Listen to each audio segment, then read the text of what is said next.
We will now start part 2 on slide 10 to discuss advocacy. In this section, we'll talk about the identification and tracking of legislation and how to connect with lawmakers to provide feedback.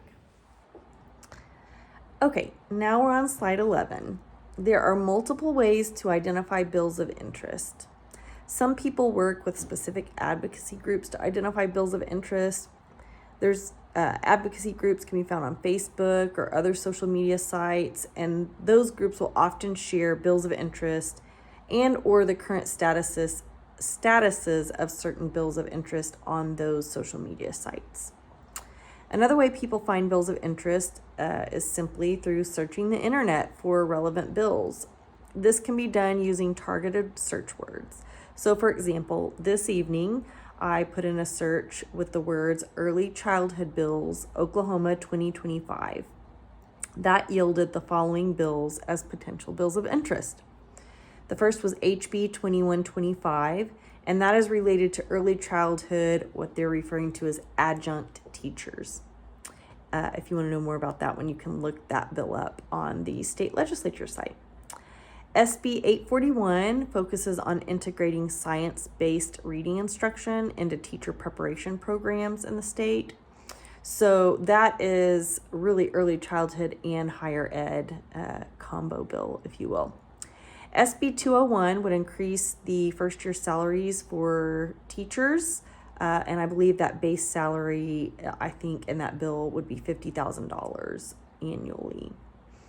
SB 382, which would require students to be toilet trained completely before they were allowed to enroll in pre-K. And then the final one that this search yielded was SB 840, which would establish what they are referring to as a micro-credential for teachers who complete certain training that's aimed at improving literacy outcomes. So once bills are identified, the state legislature has on their site a mechanism to track bills of interest. Once you identify a bill you wanted to follow, you can put that into your own, they refer to as personal bill tracking list.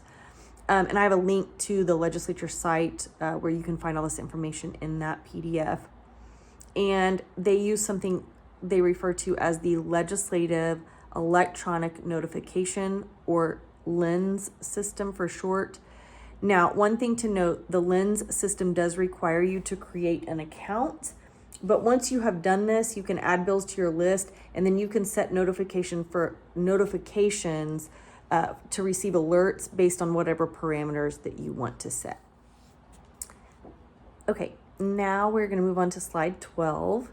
So to follow bills related to education, you can also look at the House and Senate Education Committees. So in the PDF, there will be links to all of the Senate committees, and specifically another link to the Senate Education Committee, and then a link to all of the House committees, and also, of course, the specific Education Committee in the House. And I say committee, it's actually committees. Here are the education committees in the House.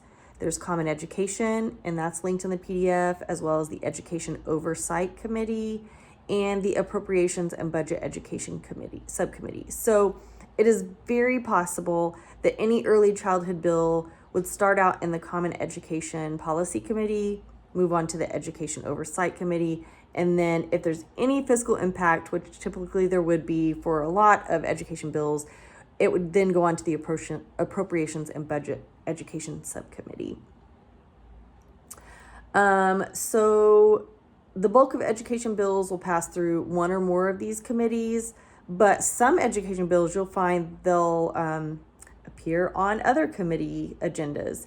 And so just because it doesn't make it through an education committee or appear on any of those agendas doesn't mean the bill isn't going to happen. So it's good to kind of have that dual control where you have the list of bills that you're monitoring and looking to see when they go to committee and which committee they go to, but kind of a backup, fail-safe to some degree is looking at those education committee agendas.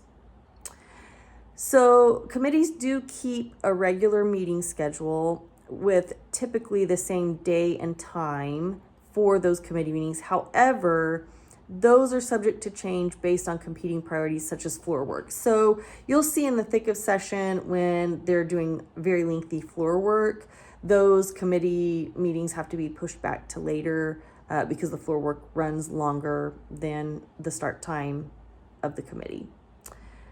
So also, a side note, floor work is where the whole legislative body comes together as a collective group to discuss and vote on pending legislation. So the House, all of the House together, they do floor work together, and then all of the Senate does floor work together.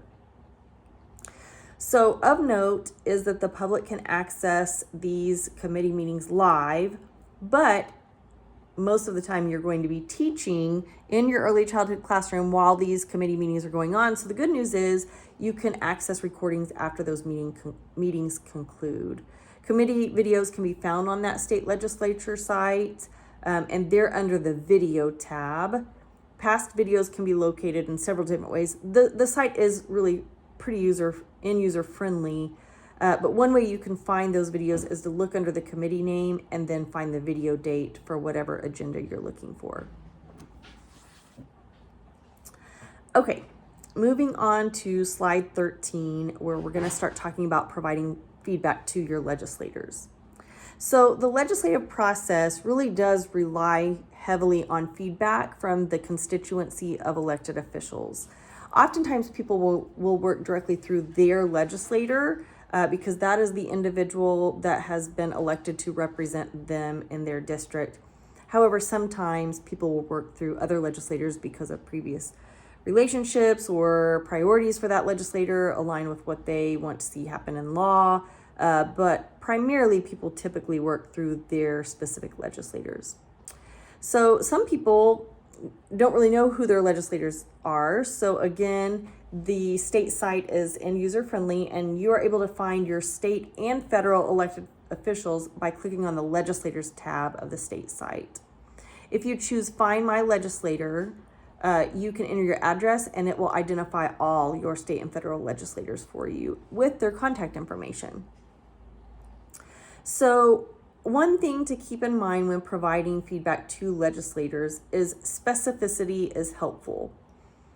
And by that, I mean a specific bill number, a specific part of a bill, and it's also helpful to have an alternative to whatever the bill says.